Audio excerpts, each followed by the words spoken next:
Blog Talk Radio.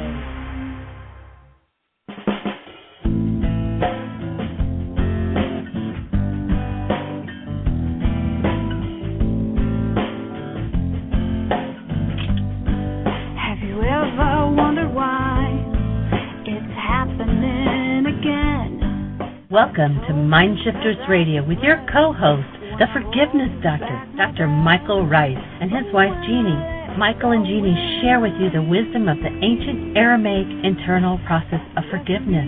They offer tools and support 5 days a week from 2 to 3 p.m. Eastern Standard Time. They will support you in building a solid foundation within yourself to live in pure love. In Aramaic, Rahma. Michael is the author of Why Is This Happening to Me Again? For more information on Michael and Jeanie, please visit www.whyagain.com. And now your co-host, the Forgiveness Doctor, Dr. Michael and Jeanie Ryce. And the truth that is rooted within me. Hi, and welcome to MindShifters Radio with the Forgiveness Doctor, Dr. Michael Ryce. And today is day 81 of our Memorial Day celebration. Our call-in number is 646-200-4169. We'd love to hear from you. Give us a call. Hi, Michael. Michael, are you there? I'm here, sweetie. How are you? Okay. Welcome, everybody, to MindShifters Radio. And Jeanie's talking about the celebration of Memorial Day. What is it we're celebrating? Well, we have an invitation for you. And our invitation is that you select being responsible for today, just today, one thing in your life that involves for you some form of hostility or fear, and perhaps blaming someone else. And that in choosing to be responsible for that and changing that in your life, that you will disappear a little bit of the cause of a war on planet Earth. So we're celebrating Memorial Day as a way of honoring those who've been murdered, been forced to murder, been maimed, injured, emotionally traumatized, brought those traumas home to family and friends and passed them on. So we're here to really, truly honor those folks by creating a different dynamic on planet Earth. And when we ask you to be responsible, we're going to invite you to use the tool to do that. Because, of course, we live in a world where, the common language is, well, you made me. You made me angry. You made me sad. It's you that did all of this to me. And our offering to you is that you might notice if you've been through a particular painful reality 87 different times with 42 different people, that you were the only one that was there every time. That means that your life's about you. If you're not familiar with the forgiveness tool that we're speaking of, we invite you to please go to the website, and on the right-hand side you'll see a link that says Download Worksheets. And so our invitation is that you download that worksheet process. The first 3 links on the right side of the page, or pardon me, the link on Download Worksheets, the first 3 links underneath that are the tools of forgiveness, including a sample radio show that will show you exactly how forgiveness is done. So we invite you to take that worksheet, take a situation in your life where you have some hostility or fear, use the worksheet and watch what happens. Some interesting things occur. You'll learn some interesting things about yourself, and you'll change some dynamics in your life that perhaps you've always thought were unchangeable.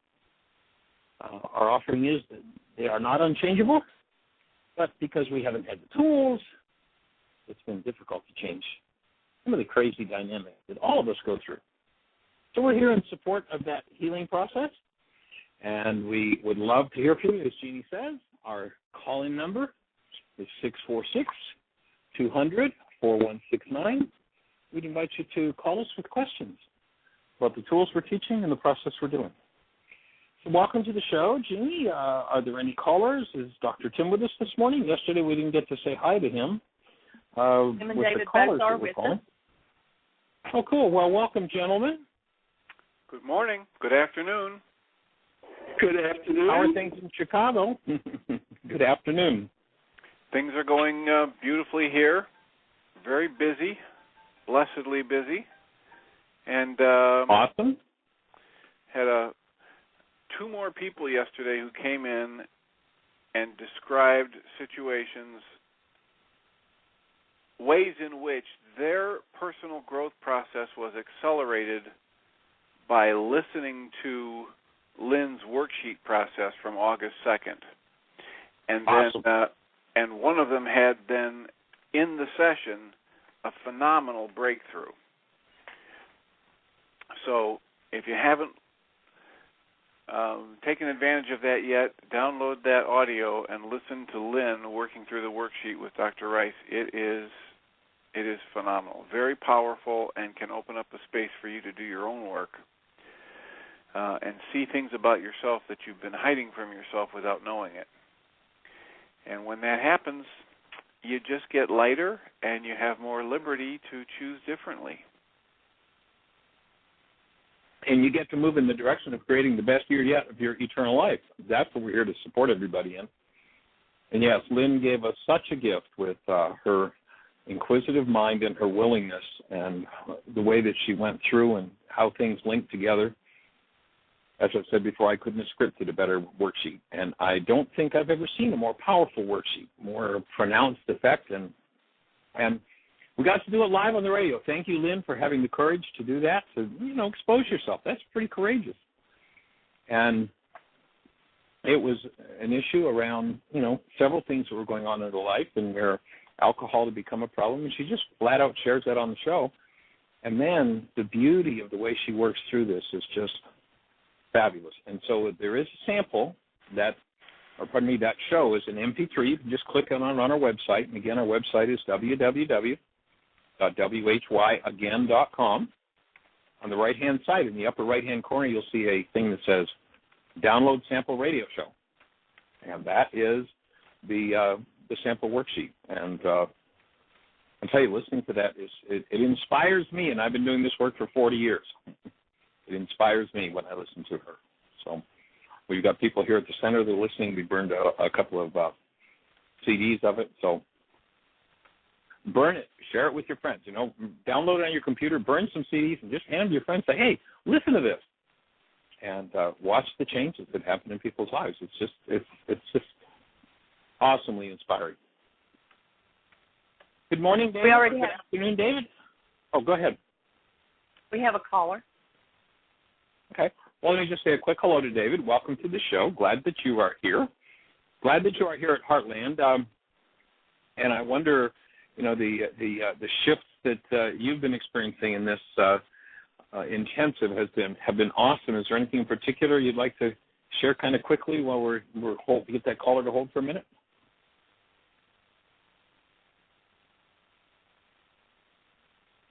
Hello, David. I guess we lost David. So, all right. Well, we'll hold him in a blessing, and let's bring our caller on.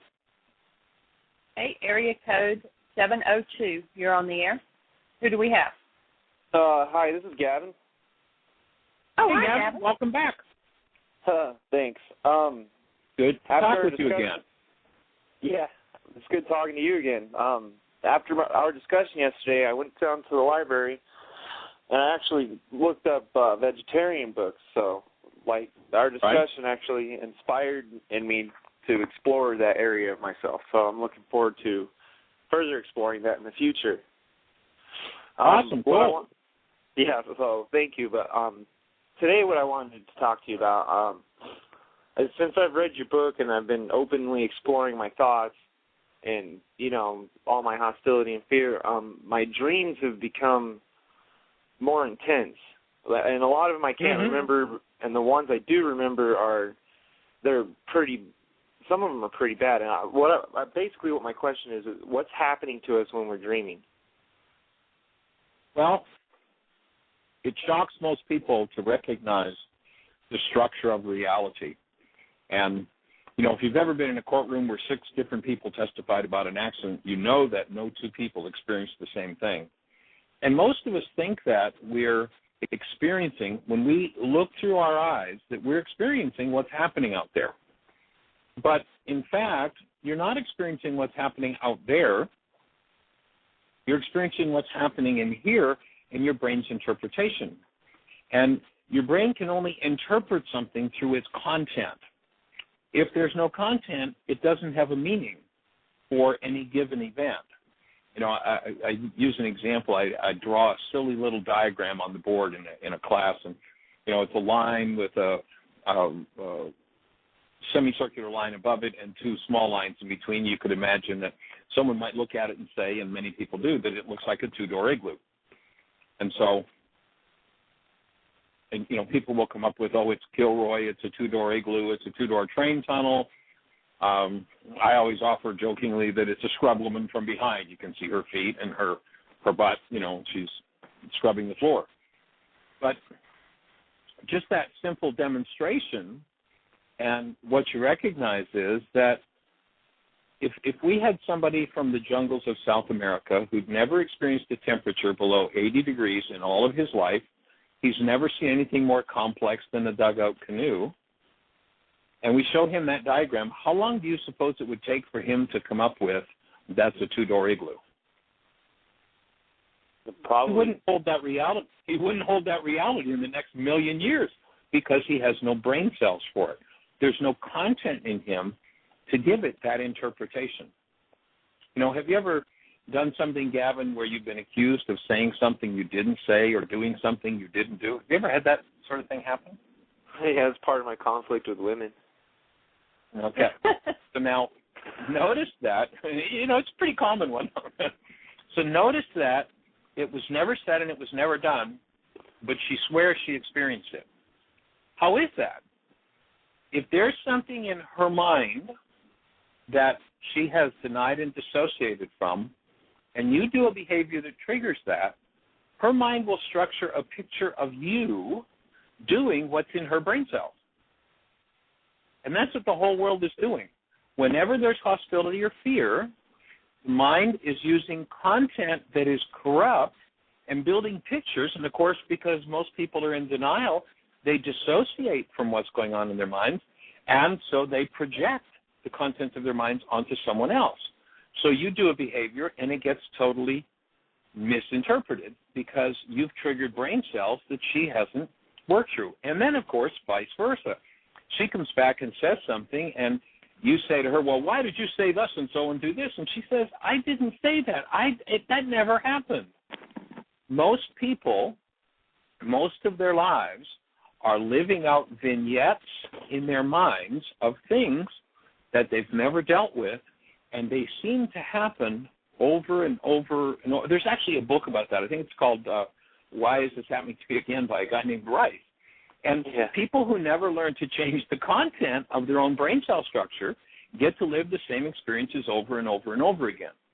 Now, what we tend to do is living in denial, we dissociate from everything that's painful, and whenever somebody comes along and triggers that which is painful, our brain builds a picture of them as the cause of what's in us that's painful. That's called projection. And so when we project that content onto someone else, we insist that they should change our mind. And so we have this very tight barrier over the contents of our mind that keeps everything that's painful out of view until we can blame it on somebody else. When we sleep, the content, and the content of that mind is not just made of our own life experiences. You know, we can take somebody into a deep somnambulistic state of hypnosis, and they can go back to the day of their birth, and they'll tell us who was in the delivery room. They'll tell us what hairdo mom was wearing. They'll tell us what the emotional state was of everybody in the delivery room. It is all energy. It is all registered within us, and it becomes the underlying information that creates the output of our minds. When we go into sleep, that tight-knit little barrier tends to loosen up. And so we get to see more of the dissociated content a little more directly, which is oftentimes why we don't want to remember the dreams, but that we actually are in laws of living right now, and we're the section we're doing is a study of and inviting people to start to utilize their dream time to look at the content of their brain cell structure. So in the same way that the man from the jungles of South America would not say two-door igloo in a million years, you wouldn't say woman blaming me unless you had the brain cells for being blamed by a woman. She wouldn't say man picking on me if she didn't have the brain cells for being picked on. So what tends to happen is in relationships, and we have a DVD called Healing Through Relationships. You might want to jump on the website and order it because it's awesome the way it puts it together. But what happens is she uses her garbage to build her image of her partner, and he uses his garbage to build his image of her, and each one's pointing the finger at the other saying, look what you've done to me. And, of course, each of them has been through it 87 different times with 42 different people, but are still trying to point at and blame somebody else. And the dream state can be very informative once you start to do your work. And what you're doing as you do the forgiveness process is you're starting to loosen up that barrier and starting to let some things free that perhaps in your lifetime or in your genetic lifetime people have not been willing to look at for years, because you hold in you not only the content of your own life. You know, if you go back to the Aramaic language is a physics language. It's a language about physiology. It's a language about psychology. It's not a language about theology. And it's a language about genetics. When you go back to the Aramaic, when they said the sins of the fathers will be passed into 3 and 4 generations, first of all, the word sin is an archery term. It's got nothing to do with what the culture teaches as sin. It's simply an archery term. And when you fired at a target and you missed the target, the scorekeeper yelled, sin, you're off the mark. When you and I engage in an energy that doesn't belong in us, and then it's too painful for us to own and we deny and dissociate from it, we just did sin. We just put something in that doesn't belong. Those energies, because we are energetic beings, we are not physical beings, we are energetic beings, those energies are stored holographically in every cell in the structure, including the sperm and the egg. And were you to conceive a child tomorrow, that child would have in its structure every thought you've ever thought, every feeling you've ever felt, every reality you've ever engaged in, and the strongest ones would be the ones that you've tried to hide from yourself most deeply. And so the whole idea of this work, you know, if you go to the ancient Aramaic, it says the veil of the temple must be rent in twain, torn in two. They weren't talking about a purple curtain in a church. The temple is your body-mind unit. The veil is the barrier between the subconscious and the unconscious.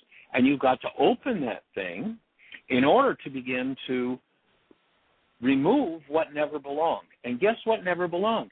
Anything based in hostility or fear. So when you have a reality that comes up and you say, and she really made me angry, you're saying my reality comes from content affiliated with anger. If I could move into full ownership, I'd say, you know, dear, yesterday when you said thus and so, that brought a lot of anger up in me. And what I'm realizing is I have more anger than I wish I had. And what I'd like to do is start to create our relationship in a way that we support each other in getting rid of this anger instead of standing around insisting that you're responsible for mine and I'm responsible for yours. Once you do that, relationship and life turns around and starts to move in some awesome directions.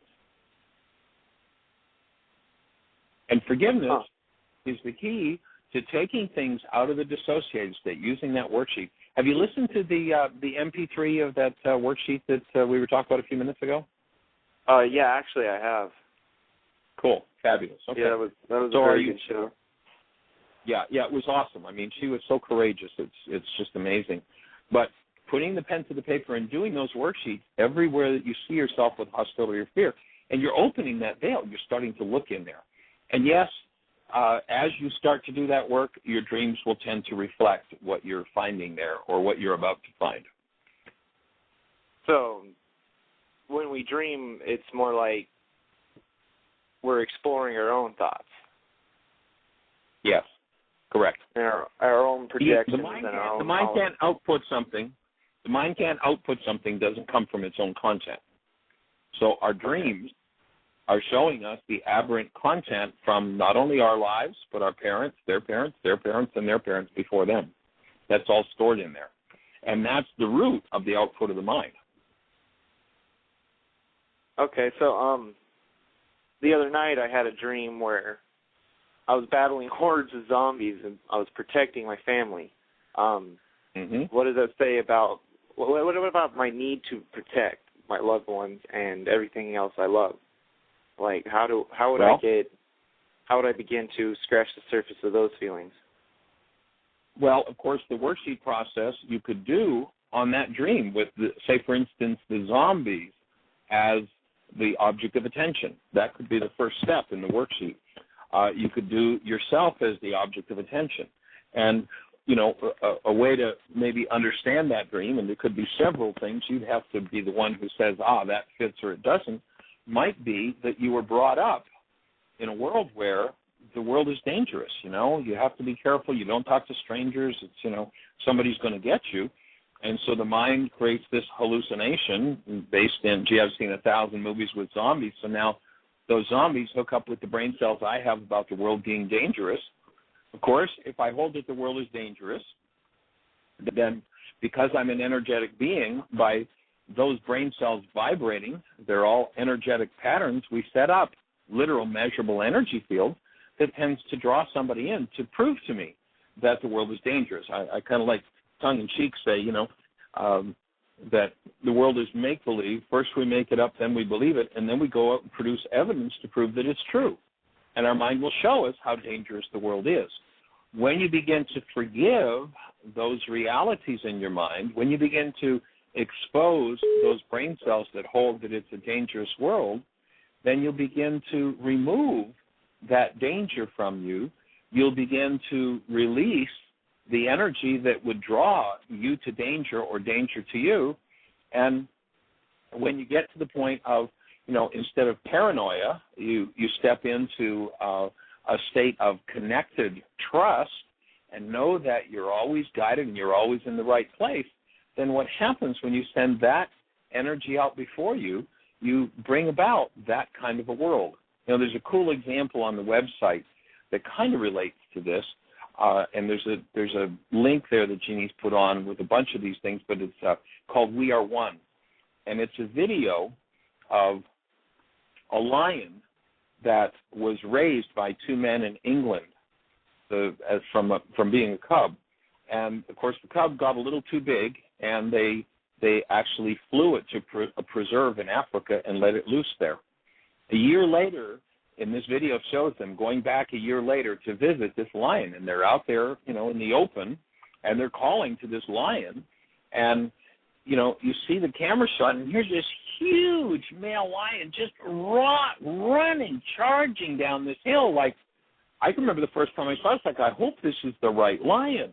And this lion, you know, shows up, and, I mean, literally jumps up on these guys. It's like this lion's hugging it. Its paws are around their neck and just licking on them and hugging on them and loving on them. I mean, it's awesome. But what's most awesome about it is that along with this lion comes its mate, who's a wild female. And female lions are the hunters. If a female lion met these two guys in the woods, chances are they'd be lunch meat. But they're actually able to pet the female, who is a wild lioness. How does that happen? To me, it's a demonstration of the fact that we live in an energetic world and everything is energy. Now, I can probably fairly safely assume that the lion's name is Christian. I can probably fairly safely assume that Christian didn't have a conversation with its mate, you know, up in the hills and say, now, look, dear, these people are friends of mine. You don't eat them. They're okay. They're cool. I think we can assume that conversation didn't take place. However, the space, the energetic, friendly pattern that he carries toward these humans, they raised him. They bottle-fed him. They loved him. That permeates the space of this female and changes her behavior. Literally, the energies that we hold permeate space and brings forward behaviors that tend to match what we hold. When we hold that we live in a dangerous world and what we need to do is protect ourselves, then we're bringing forward a space of danger, come and attack me. when I start to forgive that from my mind, then the people around me that yesterday would attack me are going to start to change their behavior. Have you ever had the experience of going into somebody's space totally committed to being loving, nurturing, caring, and all of a sudden found yourself functioning like a mad banshee? You ever done that one? Yeah. Most people. Yeah, that's happened. What happened? You know, you went in there committed to being loving, and all of a sudden, what happened? Here's what happened. You went into the space of their demand that they be attacked. And because you had a mad banshee capable of attack, on a resonance level, that fired those brain cells, and those brain cells take over, and there you are doing behavior against your own will and choice. We live in an energetic world. We're creative beings. We set up the fields that bring about the results in our lives. And when we are willing to take responsibility for that and go inside and change what's happening inside of us, all of those dynamics change. The dynamics of the world change. You can go back into the scriptures where there's a statement where the Creator's talking to humans, and he says, you know, you can walk through a battlefield where 1,000 or 10,000 will die, but if you're in harmony with me, you can't be touched. Now, who is the me that is speaking there? Well, we're told that the Creator is love. If you listen to the masters who all down through the ages have taken the time to study what underlies the universe, what underlies the human experience, what you'll find is anybody who's really taken the time to experience that, they drop into a deeper level and they experience that the underlying energy of the universe is the active presence of love. If you've ever held a newborn child, you know exactly what a human life is. That's the stuff we're made of. But we're creators. And if we've been convinced and fed the lie that the universe is dangerous and attack and blah, blah, then we'll attract all kinds of that, not to punish us for that, but rather to show us the parts of us that we need to bring back into harmony with our human lives. You know, when you were born, Gavin, somebody held you in their hands and looked at you and went, what an awesome presence of love. That's what you are. That's what we all are. And then the family system and the culture started to put its thumbprints on you with its hostilities and its fears and its not knowing. That's happened to all of us. The work of the man named Yeshua was about how to return to the human beings that we are, how to re-experience our lives through our humanness rather than through our filters of hostility and fear. And the forgiveness worksheet is the main tool that was taught 2,000 years ago in the Aramaic. And that's why it's the main tool that we go anywhere on the globe we're invited to present and share it with others. Definitely an awesome tool. It is, isn't it? Yeah, it is. Well, thank you very much. That pretty much helped answer most of my questions for today. I've got about awesome. 3 more worksheets to do. You. Please, we'd love to hear from you every day with every question you've got. We're here to support you. Well, I can't call every day, but I'll definitely be keeping in touch. Whenever you can. Whenever you can. Yeah. All right, say hi to Dr. Andraki for us. All right, blessings. Take care. Bye-bye. All right. That's awesome. Nene is on in the chat.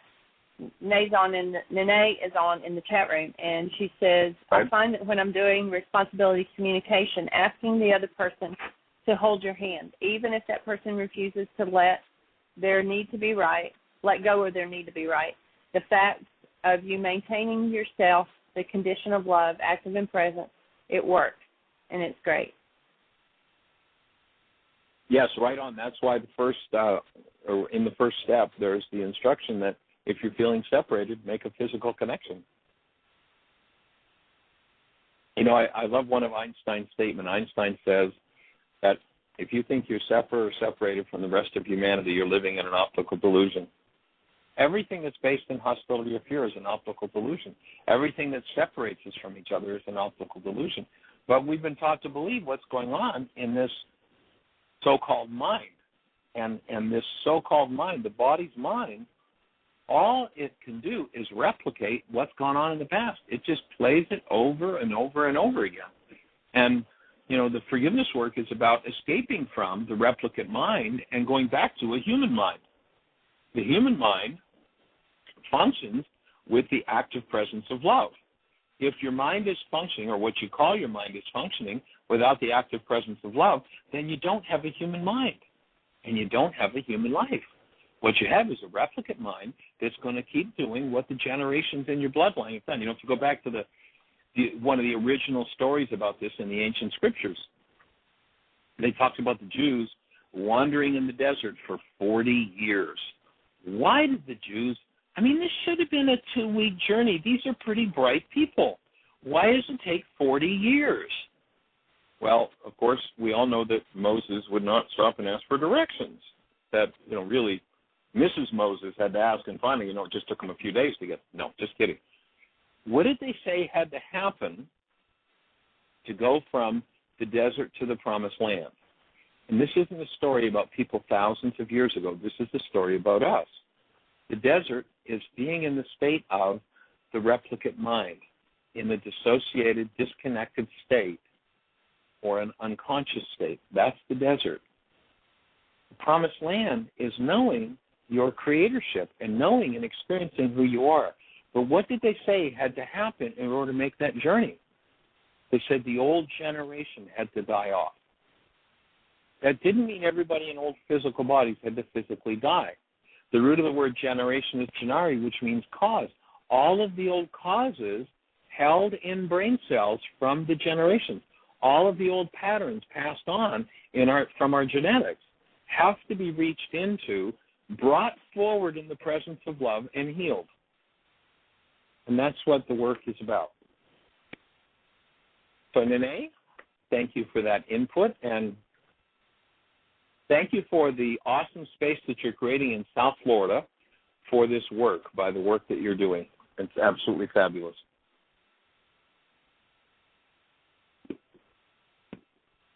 Any callers, Jeanie, or any other questions or thoughts in the chat room?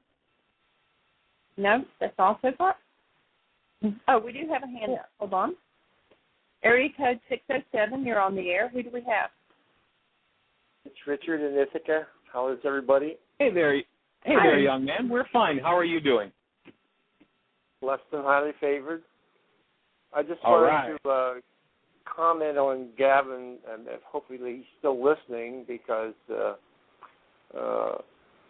I had a dream the other night, and I'll go ahead and talk about it and then give my interpretation of it, and so maybe he can get an understanding of how to possibly reinterpret your dreams.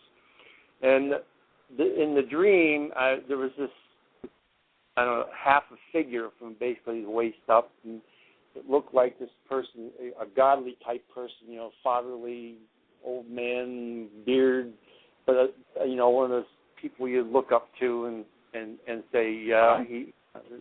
And myself, I was standing there saying, I can't even come close to doing the work that you do, right?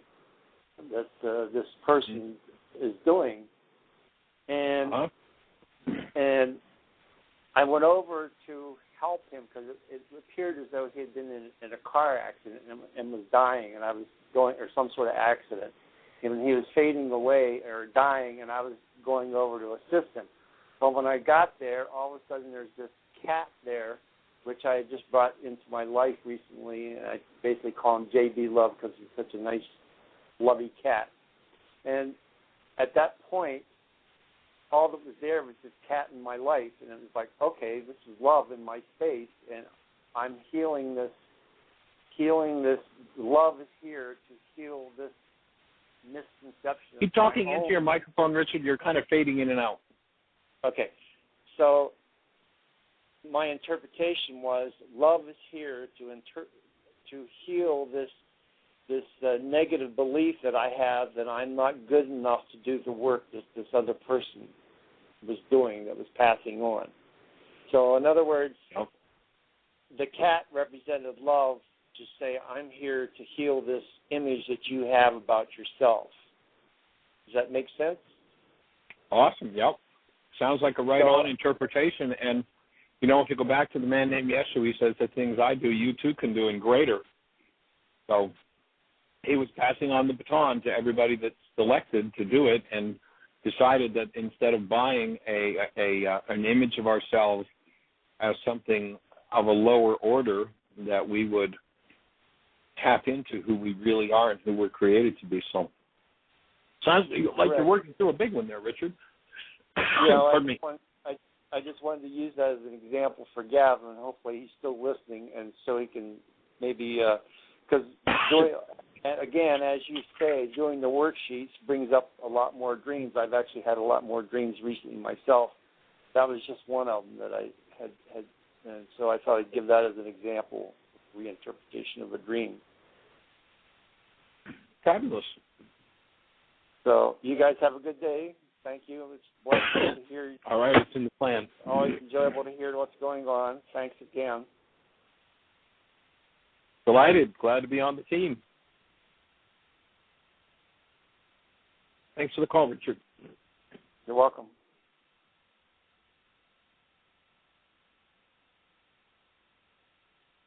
Jeanie, anything else happening in the chat room? Nope, that's it. Oh, okay. So I'm just on the topic that Richard is just sharing with us, where we're taught that we're, lower than the lowest.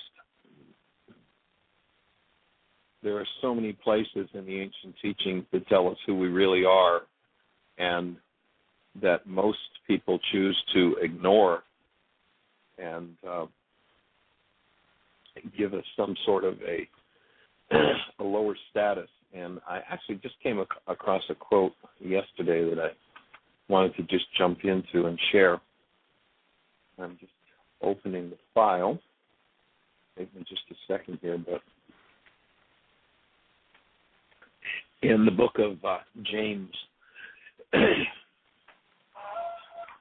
a statement there that tells us who we really are. And give me just a second here. Here we are. James 3:8. But the tongue no man can tame. It is an unruly evil, full of deadly poison. So he's saying, watch your words.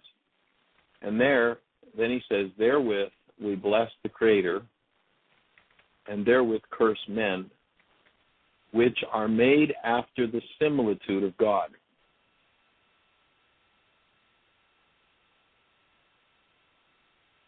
I mean, get that.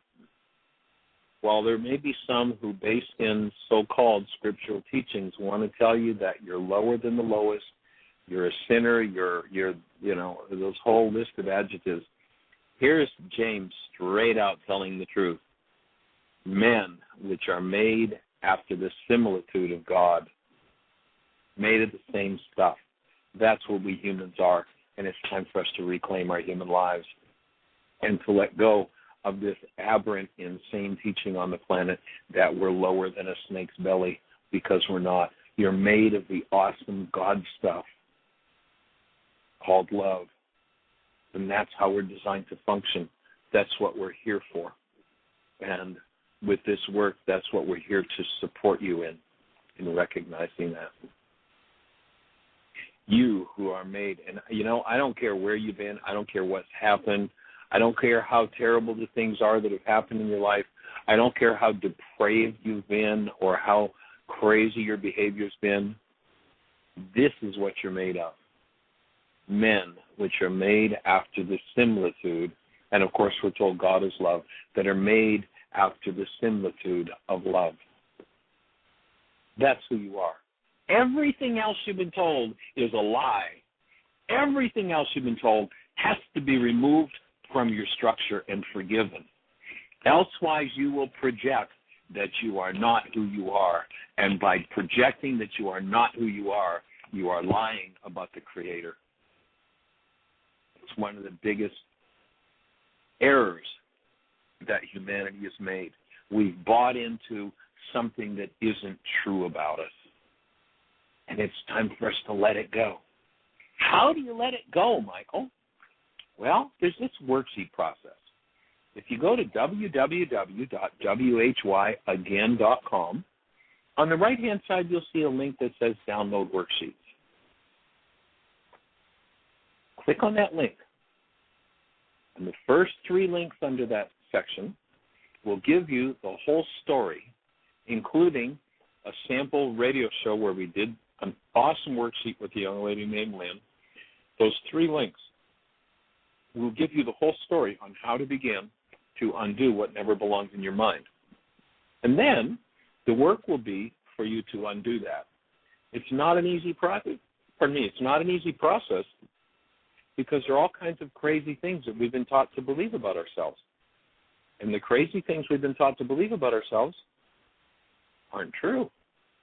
They're a lie. It's time to let them go. It's time to recognize who you are. And we're here working recognizing that. Oh, cool. Fabulous. And I believe it's Nene. Hello. Oh, hey there, young lady. Welcome, welcome. Thank you. Well, since we kind of there is enough room, I would like to comment on yesterday's my intervention on TV on my segment on creating consciously. That I spoke about the 5 stones after listening to you and refreshing my knowledge about it. And so I spoke about developing, a viable body and eating the right thing and doing your spiritual work and your forgiveness and plus other energetic things that that are able to align your body to your true being, which is all the breathing and like other exercises like Tai Chi, right? Everything that is related. And I had a caller calling, and she said that in practical ways, how could she handle when she's worried about whether her son or daughter, if they are doing okay, if they will be doing drugs or not, if that fears were okay, or if she was doing the right thing to being worried about her children. So I said to her, this is what came to my mind is, well, first, you have to do your worksheets on your fears, and then see what kind of energies there are in your family, and then have a responsible communication if something that she believes is not doing well in the house. That's what came. So I would like to have your comment on it. I'm absolutely in agreement that what we need to be doing is living in a state other than fear, because if we live in a state of fear, in fact, go back to Job, and the book of Job is a story about a man who lives in fear. And the lesson he gives us after he shatters and destroys everything in his life is, that which I feared most has come upon me. Fear is an energetic amplifier that sets us up for exactly what we fear. It sets up a literal, measurable energy wave that will draw someone to us to play out whatever it is that we fear. Mm-hmm. And so that's where the forgiveness worksheet process, as you know, comes in, and how we start to change that content that we were never designed to function out of. The lie that the world has given us, that we're something lower than what we really are. And as we start to function out of who we really are, everything changes, as you know. Yes. Yeah, because I told her it's okay to be alert. What are your children doing? But also it's very important that you check on how is that resonating really, or if there have been past experiences or situations that had already been manifested.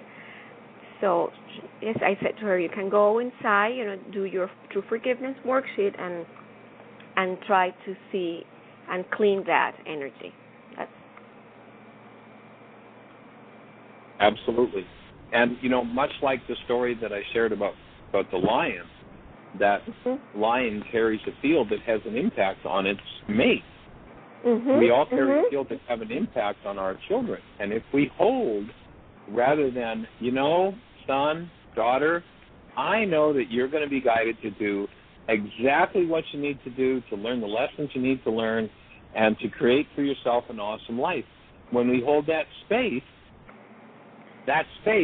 has the same kind of impact on our children as this lion has on its mate, who, instead of attacking these humans, walks up to them and allows them to pet her. Yeah, I remember that. We are, yeah. So, nice work. That it's so awesome what you're doing there, Nene. It's fabulous. Yeah, have you scheduled your first Spanish? Today I'm expecting somebody, because I found a nice place. It's called American University, and they, this kind of work, they really, really open and receptive. So I'm having an interview today to set that up. Yeah, to put that together and to be able to invite a lot of people. Yes. Awesome. It's on the way. Well, congratulations. That's absolutely fabulous. Any support we can be. Once you get the information, if you want us to create a flyer for you, just let us know. Yep. And we will do that. Fabulous. Okay, great. Okay, wonderful. Thank you. All right. Thank you for your call, young lady. Bye.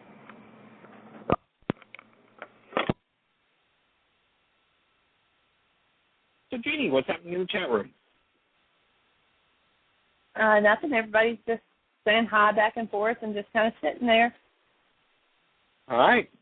Dr. Tim, do you have any input for any of our callers? And tell us about how things are proceeding in Chicago for our visit there. We're going to be out of here in 2 days and on our way to Chicago, so that'll be awesome. 2 days? That sounds awfully quick. Well, today's Thursday. I guess tomorrow's Friday. Get busy. We better get busy. So we're going to be there Saturday evening, or I'm going to be there Saturday evening. Last I heard, you were going to be here Saturday late, maybe Sunday morning early, unless you're taking a plane. I expect it'll be Saturday. It'll be Saturday late. We're sort of scheduling things here for me to be out of here by 10 o'clock. I need to drop Jeanie off, and then I understand it's about a 10-hour or so drive. So, 10 could have put us there, probably as early as 9, probably a little later. But I'll certainly be in touch. I'll let you know, but not very far away. All right. Well, we're looking forward to it. We're just bubbling through the referrals and announcing it at business meetings and sending out emails to anybody who's interested and checking in with Reverend Ann and the people at the church to make sure they're doing the same. So we're looking forward to it. Some good energy going. The group on Tuesday was marvelous. It was, we watched the second half of Laws of Living, and the discussion prompted somebody to do a worksheet, another very brave soul. He was inspired by Lynn's work when Lynn called into the show August 2nd, and so he revealed that he had an incident happen just that day that was very personal and very upsetting, and he volunteered to do a worksheet in front of the group because we had 2 brand new members and a couple people who'd only been there for the first time.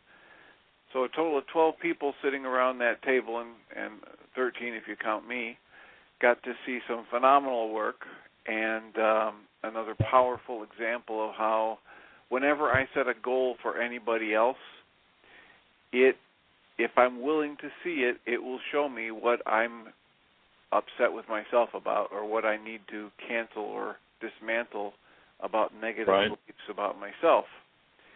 And so it was very powerful. And so again, I have to echo your thanks to Lynn for being so courageous and willing. That's just another fine example of how when we do our own work, we open the energy doorways for other people to change in ways we often never get to see. Right. And everybody has to step through the doorway on their own, but boy, it's amazing how many people are out there these days who are willing to step through when the doorway's opened. It's just very heartwarming. And, you got that one, man. The only other thing, the feedback I would give about the people with the dreams is just very similar to what you were saying. Prior to learning additional energy work and your reality management worksheet, I was most drawn to the Jungian analysis of dream work. And essentially, the quick summary there is that everybody and everything and every aspect of the dream represented some part of me, since this was just my mind still trying to work things out. Right. And it's working out the things that I've been through during the day that I either denied or suppressed or didn't have time to work out consciously. So doing worksheets on different aspects of the dream is a very powerful way, because in that worksheet process, I'm actually asking for help to uncover the unconscious process of my mind.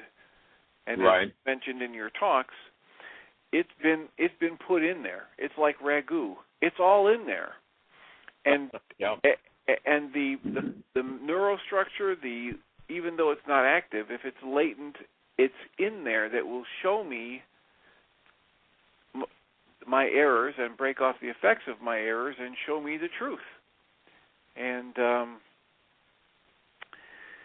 so it's a real powerful process if people will allow themselves, no matter how silly it might be, to do a worksheet on a different aspect of a dream. And so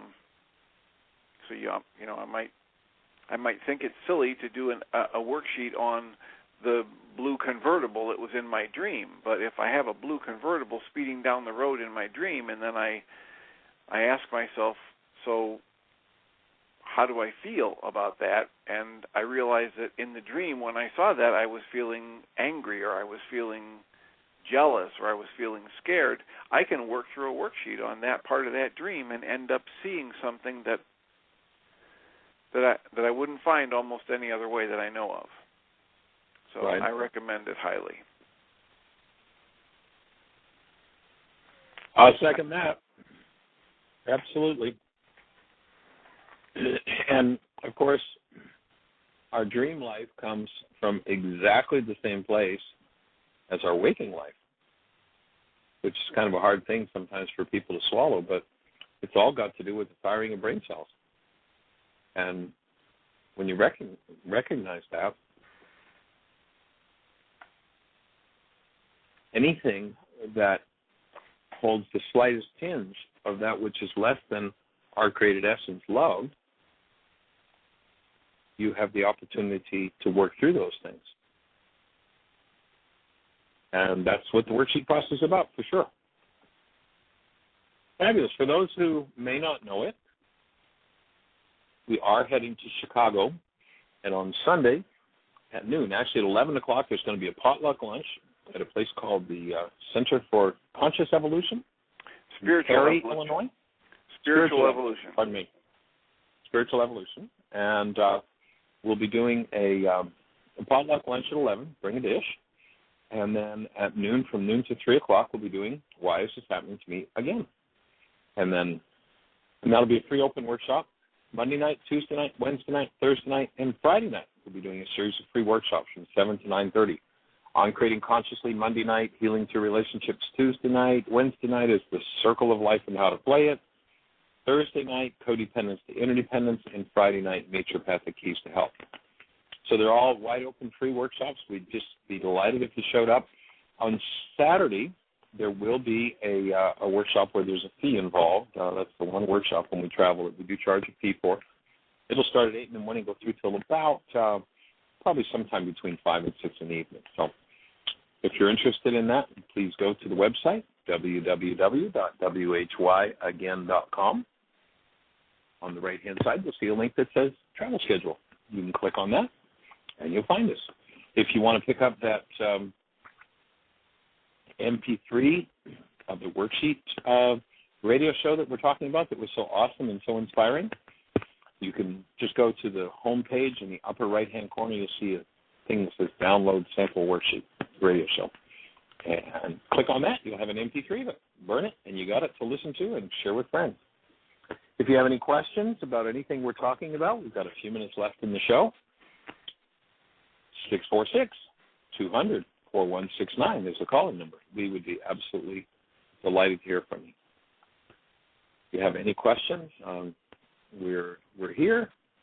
The whole idea, our support groups, the support group that Tim is doing in Crystal Lake at the Unity Center there, is called a MindShifters support group. And this is MindShifters Radio. And the idea is to create support for you in the process of shifting your mind out of any form of hostility or fear into a mind that is functioning out of the active presence of love. It's the presence of a true human life, the awesome presence of love that you're designed to be. So we're here to support you. We're delighted to be sharing this space with you. And Jeanie, do you have any comments or questions? No, we're down to about 3 minutes. I put the link for the flyer for Carrie out on the website, and David Gilbert says he's looking forward to seeing you and Carrie. Fabulous. And also maybe put the link for the Intuitive Development Intensive beginning on the 16th of September.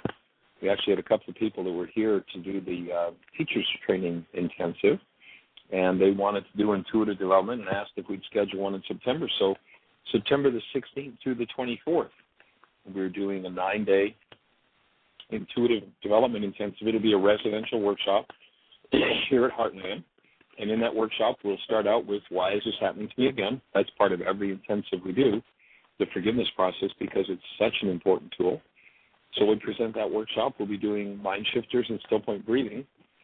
Mind shifters is another awesome tool for how to access things that are hidden in the mind. Still point breathing, you'll notice that if you're ever in any kind of trauma, the first thing you do is hold your breath. And so this is a way of opening the damage done and relieving the damage done by holding the breath. And then the rest of the intensive will be a practicum on strengthening the intuitive faculty, the spiritual faculty that allows us to go directly to events and energetic patterns in our lives and experience them as they are directly from their source, rather than through this replicate mind that we're talking about, rather than through the mind based in hostility or fear. So it's an awesome 9-day intensive. We'll be doing this fabulous fresh and raw food that is just, everybody is just loving, as Jeanie is actually doing the food in the kitchen this year, and it's just been fabulous. And last night we had this dessert, and it was pecan walnut truffles. No sugar, no chemical, no junk, just food. And they were as good as any truffle I've ever had. And then the day before, we had this raw spaghetti and meatball. And this squash sliced up, put through the food processor real thin, and this raw tomato sauce. I mean, you want to talk about awesome. And then Jeannie's created this recipe for a meatball that is just the texture, and it was just awesome.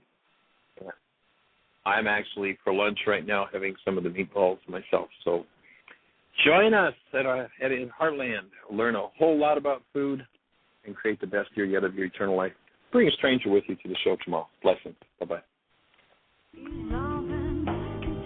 Thank you for listening to MindShifters Radio with the Forgiveness Doctor, Dr. Michael Ryce, and his wife Jeanie, who present the internal Aramaic process of forgiveness.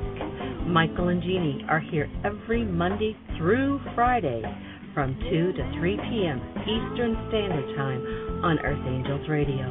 For more on Michael and Jeanie, please visit www.whyagain.com. That's www.whyagain.com.